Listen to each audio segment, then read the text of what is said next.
Congolaises et Congolais, Ngai Patrick Bologna, Ndekonabino, président et parti politique Avenir du Congo, ACO en sigle, Narosenga Nabino Boye Bake, likambo ezo comme la biso, coronavirus, eza likambo ya mabe. Et comme likaka awa na Congo te, et bandaki na mokili mobimba, lelo, toza na difficulté. Yangonde na sengi, ndenge zalaki avant tokende ba élection, na sengaki na ba Congolais banso tokende kosala enrôlement, et puis elekaki malamu. Pe bomonaki élection ekendaki esalamaki. Mais lelo, likambo ezo comme la biso na kati ya mokili, na kati ya mboka na biso RDC, ezali likambo oyo ezali très grave. To sala nyoso, to se protéger. Pour se protéger, ezala ba mesures d'hygiène oyo OMS etie en place pour nous protéger baninga na yo moko pe o se protéger.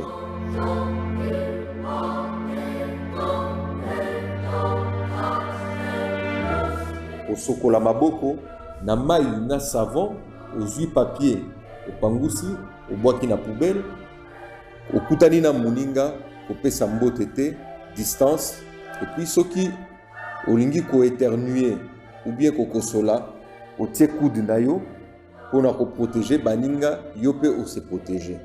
Ko simba misute, ko simba zolote, et puis soko za na moyen o lati masque pour na ko se protéger pe o protéger baninga. Soko za na eloko ko sala te ko bima libanda te. Vanda na ndako ya ngonde na kosenga na biso banso toza la vigilant pour permettre biso to kutana lisusu to solola to mema makambu liboso pour que to sunga mboka na biso boye bake ba Congolais ebele na libanda ya mboka comme awa na kati ya mboka na biso bazokufa ezali blague te ya ngonde na kosenga to sala nyoso ke mboka ebe bate to kufisa bato ebele te Nzambe abatela biso tozala pe na kimia na mabota na biso. Merci.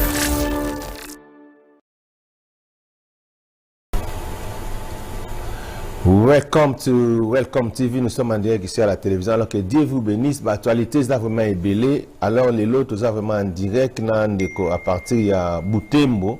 Il va nous informer Mbalamoko, la situation sur les Kalamboka Kuna. Alors monsieur Georges. Monsieur Georges. Oui. Ok. Yo na Butembo sikoyo soko yebisa biso situation ndenge les Kalamboka. À partir de la réalité, ils ont la bouteille beaucoup na biso ba côté kuna biso vraiment to yebi en côté hein c'est ko expliquer biso la diaspora to ba maramozo le kanano ezamona momengo.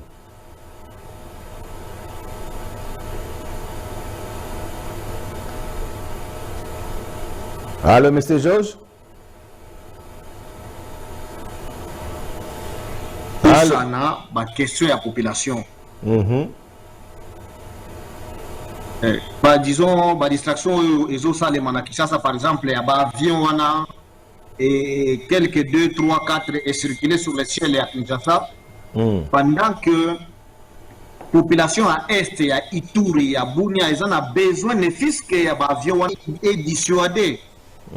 ADF, chaque jour, les politiciens, les politiques, il y a des extrémistes, pour Félix. Na ba musu baza ba conservateur ba baza zinga ya ndeko Kabila autorité morale FCC ezo sala que ba crise moko ezanga tina ezo persévérer pendant que peuple parce que Kinshasa ba toujours bazo le peuple mais peuple ezana Ituri ou peuple ezana Minembo peuple ezana Kaziba ezo se retrouver na makambo ezo le kana na Kinshasa. Siko ba avion le moi, par exemple, mesure à mon il y a gratuité à enseignement. Voilà. Et tu as un discours na Kinshasa. Mais à on a para bazo futa na Bukavu, para bazo futa na Kaziba, para bazo futa. On dit que ma question aux populations c'est la nini coalition réponse à koloba l'ITI DPS ne kunga tozwa réponse mais apparemment l'ITango ezakaka ya ko bundela koma ozongisa fraude na tricherie na 2023. Bon, si on lobby, vient les cas qui pour dire tuning bina toutes nos questions, ba vieux les cas qui na kisasa kuna na likolo siko na ebité zaki bit na eza na pena ni na comprendre te ba vieux défilé qui na likolo paraît meeting na rien selon discours ya chef d'état-major il a dit ça mi keza nini ko cimentenaria ya Angola na nani na RDC omoni makambo oyo kamere akabona kina ndeko Kabila ndeko Félix a eu mesure wana unilatéralement sans consulter l'Assemblée, sans informer même l'Assemblée. On a dit parce que l'article 59 et 69 est PC qui a l'arbitre. Est-ce qu'il y a l'arbitre, il faut qu'il y ait des violations en violation. Parce que la Constitution est PC pour constituer à Zalendo. Mais tant qu'on a violé l'article, ils ont fait ça bien pour na kimia na bomoko na mboka parce que comment dit disons avion yaki na Angola Congo pe Kabila va kende atika ki quelques avions est-ce que histoire ya Angola ils ont l'accès que ils ont le pouvoir ya maîtriser et comme makimia na Congo je ne pense pas on est communauté ou les à répondre na mituna la population et comme sikoyo ko ça neti bazosala ba intimidation entre Félix a intimidé Kabila Kabila pe azolo ba ya bato alobaka eloko te saka kimia sikoyo ezo mema biso wapi banzela eza kokufa ba gratuité nazaki na kazi ba lobby na never juste bana batondi village mobimba bazotanga te pona nini balakisi bazofuta mate voilà omoni est-ce que moni ke esika wana soki ndeko Félix afuta balakisi na village wana kazi ba oyo ndeko kantitima ndia za leader est-ce que bato wana bakoyoka lesutu kantitima oyo asalaki na ndeko Kabila pe bakoyoka ata komba ndeko Kabila moni ke mituna oyo ba population ezozela IDPS na clique ya ba ndeko oyo ba otipoto bazo répondre na mituna la population te bongo ndezo ezo dinda seko dini. OK nazana question mona na tuna oyo ngamo elinga na motema wa bon discours balabaki consultation président salaki sili est-ce qu'il fallait le lobby est-ce que lobby tu as lobby te à lobby te consultation ils ont continué lelo ayambi Roger Lumbala ancien rebelle ayambi Bofasa Diema ancien moubutiste ayambi donc batu oyo sur le plan politique bazana poate imaginez net Roger Lumbala zaki rebelle de akende ko possible embouchement batu embouchement babamba ke mabanga mais bayambi pas pesa e proposition nini alobi kaka non il faut kaka disons à dissoudre le parlement voilà nayoka ki non Roger Lumbala alobi a dissoudre le parlement parce que ils ont d'abord disons inconstitutionnel parce qu'il y a dissoudre makoki a organiser ba élection anticipées et puis ils sont circuler batu bazo sengande élection anticipée pour que et mon ani na discours ya FCC na kashike ezalaki deal les olo ba keza makambo basalaki ba arrangement sima mokonga population alors population moni que bango mibale banyataki pouvoir ya peuple parce que peuple comme kolinga donc la élection générale anticipée son président voter président voter ba député donc on était dans municipalité pour que disons les légitimités c'est quoi ezala parce que pouvoir ils ont souffert na question de légitimité ndenge bazo bamba na mabanga no majorité eza virtuelle ba la majorité bazo ba ke yepe azalaki nommé au monique ils ont pris ça poate na mboka na biso ils ont fait ça honneur na mboka na biso sikoyo peuple oyo bazo bosa na makambo ya consultation bazo consulter mutu nyonso balingi basenga nde ba élection générale anticipée parce que na minute oyo FCC est comme ko défendre nde légalité or et IDPS musala nango 37 ans et bande ko défendre nde état de droit mais tango bakoti na pouvoir vraiment makambo babandaki ko reprocher ndeko Kabila nde bakomi kosala yango brutalement ko violer constitution et pas disons intimidation et pas mutu aloba te mama tala mwana ayembi kaka boye mais tala ndenge bakangi ye bazo tia même ba photo ya soni na ye na réseaux sociaux monique IDPS bande kopesa bato espoir ebele tango bazo pouvoir maintenant minute oyo peuple oyo alimete bazoloba bazobosana ke peuple eza Ituri eza Butembo eza Kaziba eza Ngweshi eza pe Katakokombe eza pe na Luozi côté ya Congo central na Ingende côté Équateur peuple wana nyonso bazobosana bazosala kaka c'est pourquoi tout le monde que FCC est commis pour défendre l'idéologie à M. Laurent Désiré Kabila. Il n'a jamais trahi parce qu'il a commis pour défendre l'égalité. Voilà. Il a commis pour défendre la souveraineté à Mboka. Parce que sans consulter le Parlement, il y a un avion à Angola. Violation des sources de la Constitution. Il y a une crise par rapport à l'égoïsme et à bateau bazo gérer Mboka. D'abord, bazaki égoïste, bami pesi oyo azui majorité, oyo azui présidence, sans volonté, peuple siko le lieu comme konyata siko yo, parce que ba discours na bango nyonso, FCC monanike ezaki deal, ndeko président Félix na discours na ye monanike yepe, ezaki deal parce que alobi que deal est causala au-dessus à intérêt à la population. Est-ce que eza réellement crise wana ou bien consultation eza pour l'intérêt à la population na zone di mangote.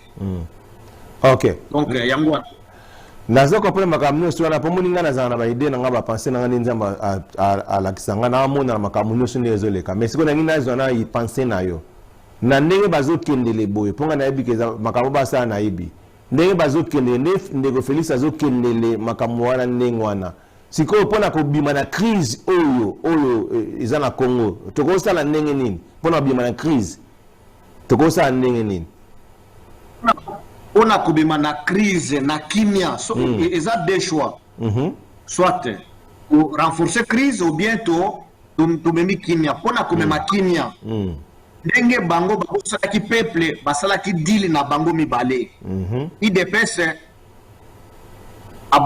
abomi li 37 ake kokota na moni likamba dignité ndenge ezozanga congolais il faut kaka akende ko négocier na ndeko Kabila ndenge basala ki deal na bango na mukuna sa kutuna catholique sa kutuna ke IDPS et kimaki Genval et kimaki deal na bango wana bayokana tokende na kimi à 2023 tout ça la élection soki akoleka alike siko na kimi parce que wana ils ont équilibré pouvoir FCC et ko contrôler cash KCP contrôler FCC moyen mutuai a tricher donc solution yango wana sans likambo wana tokendeka na violation de la constitution et suka et comme siko crise grave. Bon, si on est dans le monde, IDPS a besoin d'élections en 2023, a besoin du président Félix Atika la continuer. Et je me dis qu'il y a un bras de fer. Il faut que il bien pour la distraction. Bon, dans tous les cas, peuple, ça est mon côté. Peuple, est militant oyo. Ya nini ya limetete peuple eza ba militant oyo ya kinsanité ya failu peuple oyo eza lelo na oyo drapeau ya IDPS ezate laki na Butembo babenga ki marche 20 personnes seulement de babimaki OK au monique na Kinshasa tozana 12 millions de personnes mais tango babenga ki marche et les cas qui 50 000 étaient au bayaki na triomphale pour tozana 10 millions voilà au monique peuple oyo bazolobela je pense eza yango te eza bazoluka musala extrémiste siko peuple oyo eza kimia oyo ezobima te ezo comprendre que basala ki deal peuple wana siko ekosoto prendre en charge selon idéologie à Laurent Désiré Kabila oyo biso tozo défendre na peuple ekosasime kala mingi te. Donc, peuple ne peut pas s'assumer il ne faut pas bien le président Félix na pouvoir. Voilà, donc ceux qui dialoguent entre Bangomi Balezate et 200, 300 personnes alimentées, Bansala Mouboulou, Bazo Linga Kimi, parce que sans programme, sans vision à développement, Yamboka, Bayeka Kapona pour détourner Monga 100 jours. C'est ça, ça passé. excédent budgétaire. Est-ce que Moutoyo atanga économie à Tamboukio de finance? Est-ce que charge fixe et à salaire ils ont un excédent? Tiens, nous arrêtons. Mais si le balobi ceux qui atanga qui na Belgique, ceux qui na Genève, alobi garde oyo ndeko Félix Kabila kenda ki na bango, basalisi excédent na présidence. Même moi na ya école maternelle à comprendre makambo na te. Monique ndeko Félix aza entouré na ba extrémiste na ba incompétent ebele bazo na biso na dérive dictatoriale. Or peuple oyo se retrouver na dire na bango te kala mingi te et ko s'auto prendre en charge selon idéologie à monsieur Laurent Désiré Kabila. OK. Donc ça vraiment bien on a na bande ko ba s'adhérer na PRP, le Parti pour la Révolution populaire. Donc ils ont vraiment révoltant. Il y a un monde nazo linga mingi ko lo ba photo zonga la idée à musée. Dans le sens que basta la révolution penda pour Namboka. Il y a étant que yo zali communicateur ya FCC wana. Bino siko bozo que na démarche nini pour bande comme ça balobi que bozo que na démarche ya dialogue beaucoup tana Félix Bosolo là. Siko démarche yango wana pour ngai na moni que démarche ya bien zali il faut Félix Yemoko azonge la ka Kabila ndenge tolobaki baso la bangomi bale ba yo kana ndeni bakosala pour la crise oyo mai courant ezonga na Congo normal baba na futa batu ba futa bango normal ba sena baza payé té au moins net biso toza na Angleterre awa gratuité enseignement za na ngo batu ba déclaraté mais biso siko gratuité enseignement ezali mais ba musu ba boyango siko na zeba te bazo boyango di à quoi yo ko expliquer nga expliquer biso ndeto za koto FCC et comme siko yo net mumemi maki elingi ko boma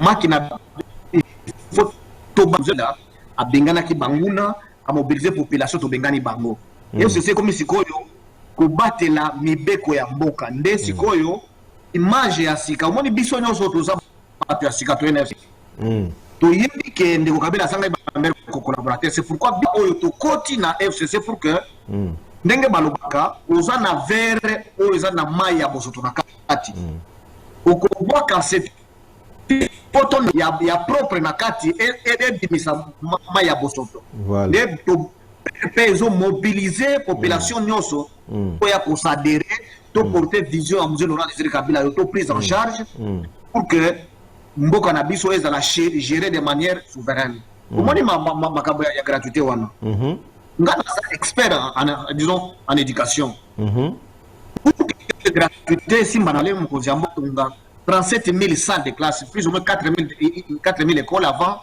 azo mukano wana mais atongi ata 50 salles te wazui desiona bana ebele baye est-ce que ba okuta esika kofanda l'état na biso ezaka na 30% ya école publique tango wazui mesure ya gratuité bana wana bakoya wapi c'est pourquoi baye kukuta bakoti na ba école catholique protestante o bazo ba caprice bazo limiter nombre ya bana ya kozala inscrit na école na bango et puis tozaki na 600 000 enseignants ndeko Kabila afuta ki 400 000 na régime na atandenge bazo critiquer ye ndeko Félix fallait afuta 200 000 mais 200 000 wana afutika 32 000 ya primaire awa toujours prévoir peut-être na fin trimestre oyo bafuta 52 000 par rapport au financement ya Banque mondiale puis que jusque plus ou moins 70 000 enseignants oyo bakozala o bazofuta nde ezosala que ba grève ezo continuer parce que jusque là même 58 000 enseignants n'ont pas futamité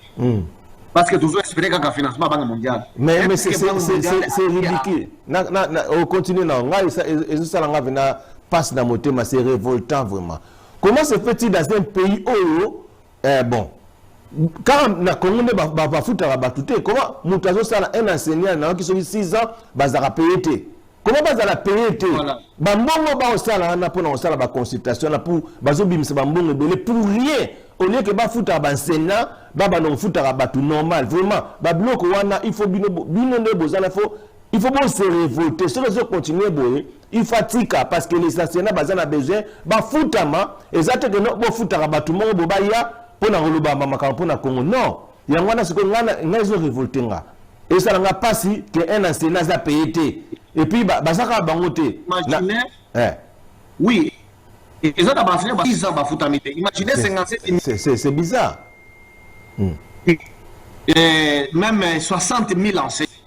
Est-ce que ceux qui vont foutre, par exemple, on a 10 000 enseignants, ou 2 000 seulement, ceux qui ont foutu 10 000 enseignants, est-ce que na Kasongo, Félix Alinga, a besoin de campagne pour député à PPRD, il y a eu des personnes à voter pour nous? Ou bien, base de la Cour constitutionnelle, il va imposer député naïe.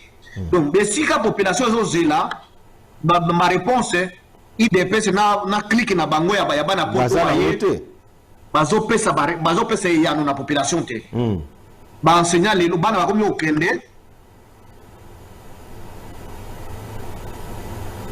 il y a 100 jours plus ou moins 240 millions de dollars ba les chalets na Belgique ba somi son appartement bangonde bakomi siko ba nouveau riche.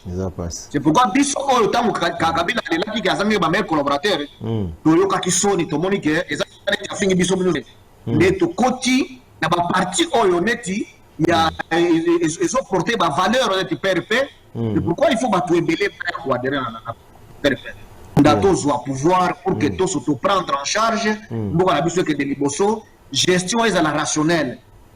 Au moni tango ça ba excédent budgétaire na présidence ba triple salaire à bagent en présence est-ce que ba pas que ba la kisi baza belé faut pas futama ba infirmier ba so na ba grève au monde que il peut essayer sans programme vision et comme ma kanyoka o ndenge muchala mwana aimbaki donc le problème na biso eza pour renouveler classe politique crédible, bah jeune ba adhérer, jeune ils ont battu qui âge, crédibilité à mon tous les étudiants pasteur, aux ala mukolo, aux amana mukia, partir que sont crédibles, aux incarnés bah ya kolinga bonne tu nous Laurent Désiré Kabila, tous ala bosenga na yo,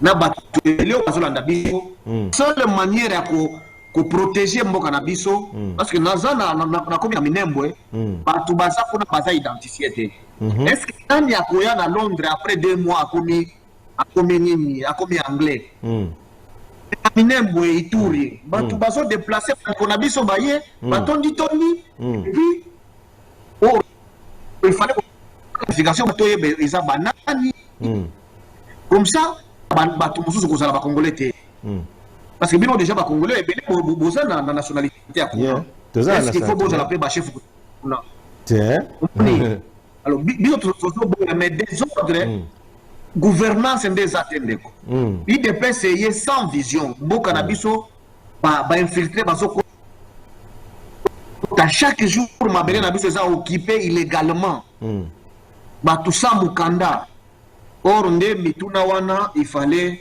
il dépêche baya na bayano mais bazo sala atali yota te ya changer iso na PRP tozomona que il faut vraiment